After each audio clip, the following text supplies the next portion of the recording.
Pro-Am tickets are $25, and event organizers, now peep this, business is booming when Caitlyn is involved. Pro-Am tickets are $25, and event organizers saw demand increase 1,200%. They said she couldn't do it. We don't allow this, they declared. But Caitlin Clark? She refused to back down, not now, not ever. After years of whispers, vitriol, and relentless attacks, the WNBA commissioner had crossed a line that couldn't be ignored. The world is finally seeing the truth unfold.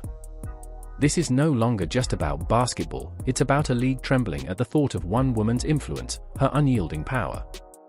And yet, the question remains, will they bend, or will she break through anyway? Before we dive deeper, tell me in the comments, should Caitlin Clark be free to play golf and expand her brand, or is the WNBA standing in her way? She played the front nine with the world #1 Nelly Korda and back nine with golf icon Annika Sorenstam, the event's host. It was an honor to play the Pro-Am with Caitlyn last year. The crowds were amazing, and we are excited for her to return to the Annika in November. Put aside your biases for a moment, hit that like button, and let's uncover the story they don't want you to see. Reportedly, the WNBA commissioner told Caitlin Clark bluntly, "We don't tolerate this." Yet Caitlin chose to step into the Annika Pro Golf event, an LPGA showcase, where ticket demand skyrocketed, all because of her name. Golf embraced her immediately. The WNBA? They refused to acknowledge the phenomenon.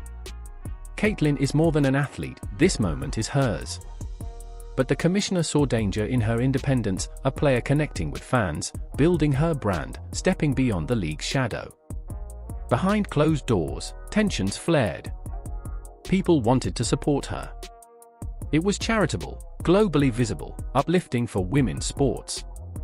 Still, insiders say the commissioner said no. Why? Because Caitlin was a WNBA player, not their golfer. And with that, the battle lines were drawn.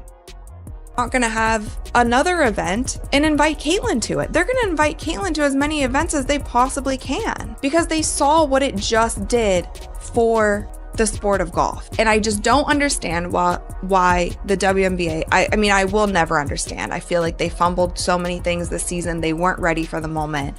And this just proves that you can be ready for the moment. There is things. Then her coach, Stephanie White, stepped in. "She's unstoppable," Stephanie declared. And in that moment, everything shifted.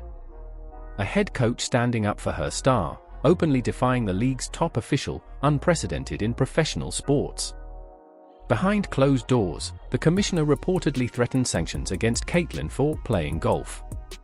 Think about that, punished for drawing attention to another sport while simultaneously boosting attendance, sales, and viewership for the league. Fans erupted. Social media exploded. Why would the WNBA block their biggest star from growing? Even some league owners questioned the commissioner's decisions. Through it all, Caitlin's response was calm but piercing. "No one can stop me from competing," she said with a smile. Every word landed like a slam dunk, echoing louder than any critique. Stephanie White publicly backed her athlete, insisting Caitlin had earned the right to represent herself and the game she loves. Meanwhile, the commissioner retreated into silence, no interviews, no statements. And then came the wave, NBA stars, WNBA players, LPGA athletes, all exposing the hypocrisy in unison. Immediate hesitancy about giving Caitlin Clark too much praise. They didn't want to give her too much praise. They didn't want to prop her up too much and forget about everyone else who came before her. Didn't want to put her on MVP ladders. Didn't want to put her as Rookie of the Year until it was so evident that they had to. There was just so many things that it felt like it was always just a little bit of a push. Like, make sure you don't do too much. We don't want to give her too much praise. We don't want to tweet about her too much. We don't want to post about her too much. We don't want to give her too much media coverage. Let's just make sure that everyone else is also happy. Like, that seemed to be the consensus for the entire WNBA season. You restrict players from building their own brand, Caitlin warned, while allowing them to be fouled with zero protection. The headline blared, WNBA control problem, fans demand change. The league, once fashionable for the wrong reasons, now face scrutiny from every corner. Fans, athletes, and insiders questioned the limits of authority and the price of stifling talent. Clark's words weren't just a critique, they were a call to action, and the world was listening. I honestly just got so triggered by Caitlin Clark's golf debut, and it is no fault of hers that I got upset. It is the fault of the WNBA, because the LPGA just did everything that the WNBA should have been doing this season. They did it all correct in literally one day. So I talked about it in a previous video how this Pro-Am event originally wasn't even going to be televised, but there were so many fans who were emailing the organization saying, how can we watch Caitlin? Can we come to the event? Can you live stream it? All of these things. And it ended up being put on television. And that was great. Fans were really excited about that. There was so much buzz online. She was trending on Twitter, all of the things. And the LPGA was promoting the crap out of this event. And they also did something really smart by pairing her up with their currently #1 golfer in the world. And her name is Nelly Korda. So there are photos of Caitlin and Nelly literally everywhere. And the LPGA was so smart in doing this because they knew that there would be so many eyeballs on Caitlin. So if they put their #1 from her, golf's hard to replicate that fast. But no, she's been incredible, and she's really cool too. And somebody I've been watching and following for a while now, so it's fun to be out here and get to see an up close look at how she does things. Just so smooth and really good at what she does.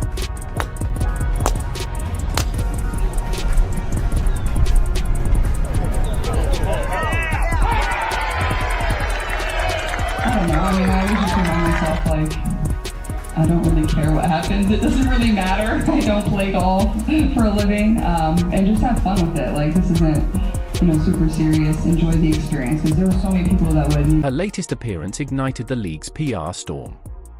Caitlin didn't hold back. I will continue to perform wherever I can inspire others. I can't be stopped. Just like that, a young woman's words rippled across the sports world. You can't silence me. Every syllable carried defiance, courage, and hope. Even the LPGA stood in support, a quiet affirmation of her unstoppable drive. And yet, the league's response remained uncertain. And whatever it is, but you could just feel the energy and excitement in the room, and I thought that was what's so cool about it. Annika, same question. Yeah, same answer. It was it was well done. No, I agree. It was it's always fun when people from different demographics and different industry get together and just share ideas and just listening. And I mean, at the end of the day, there's a lot of.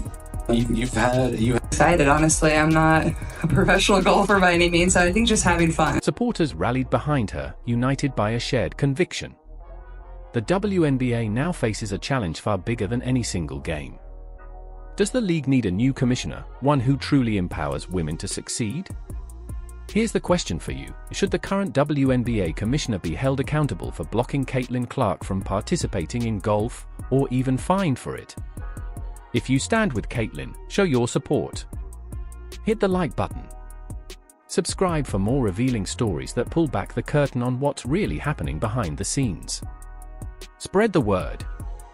The world deserves to see the truth. And the tension is far from over.